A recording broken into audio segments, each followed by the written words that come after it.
Let's talk about the Antichrist. Who is the Antichrist? What is the Antichrist? And this is a very popular diagram on Pinterest, but it shows the point very much exactly what they teach us or what everybody simultaneously does in the church, in the Catholic Church or the Christian Church, is you cross your heart and you cross your forehead, which honestly severs the connection between your heart and your brain, which is what they want. They don't want you to live a heart based life. They don't want you to have that heart brain connection where both of your hemispheres are equalized, both of your hemispheres are working.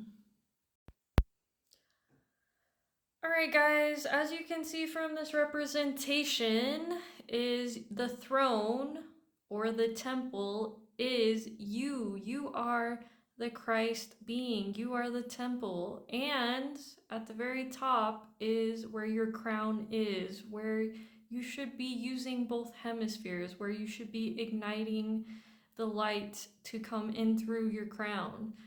But society teaches us, the church teaches us, every institution teaches us to stay in this bottomless pit, for you to just be on your survival, for you to give your power to outside sources, for you to give your power to a man who has been called the Christ, but he is not the only Christ. Okay? Jesus is not the only savior.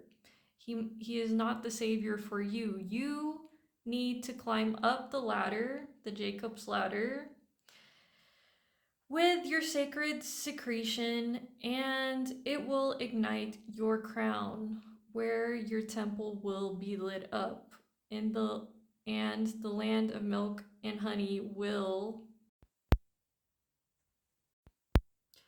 So, what does that mean? What does brain heart coherence looks like? It means that you have a handle on your divine masculine, you have a handle on your divine feminine, which we don't really see that much in society. Most people are not embodying both at the same time, or they're very much leaning on one side. And most of the world is using their right hand, which again connects to the left brain, which means you're only going to connect to the left brain logic and rationale, the divine masculine. Keeping you in that divine masculine honestly can just be toxic if it's not balanced with the divine feminine, which again represents Shakti, Isis, Ela, which everybody needs. And divine feminine means that you are able to receive, you are able to relax, you're able to calm down, you're able to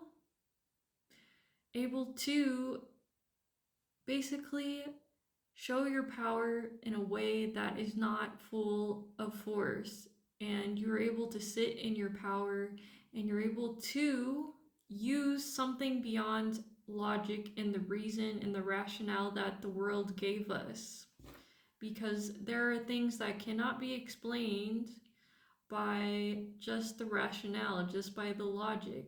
There is so much more that is just beyond this matrix or physical world.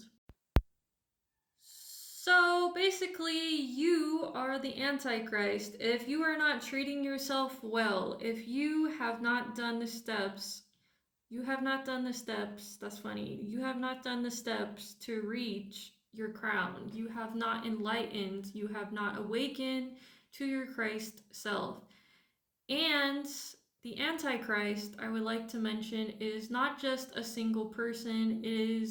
It is a whole entire energy that most of the population is under.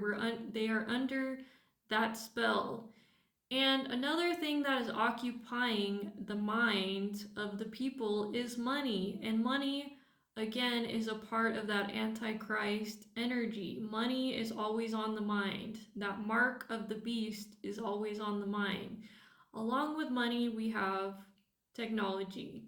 Technology that they're trying to insert into our bodies, because this technology is beyond our comprehension, and they can now read your thoughts. They can now do things that go beyond your freedoms and your rights. Alright, guys, I just wanted to mention what Dr. Malachi Z. York says, and you should read his book, The Beast or 666 and Leviathan. York identifies 666 not as a number, but as a symbol representing the Antichrist or the beast.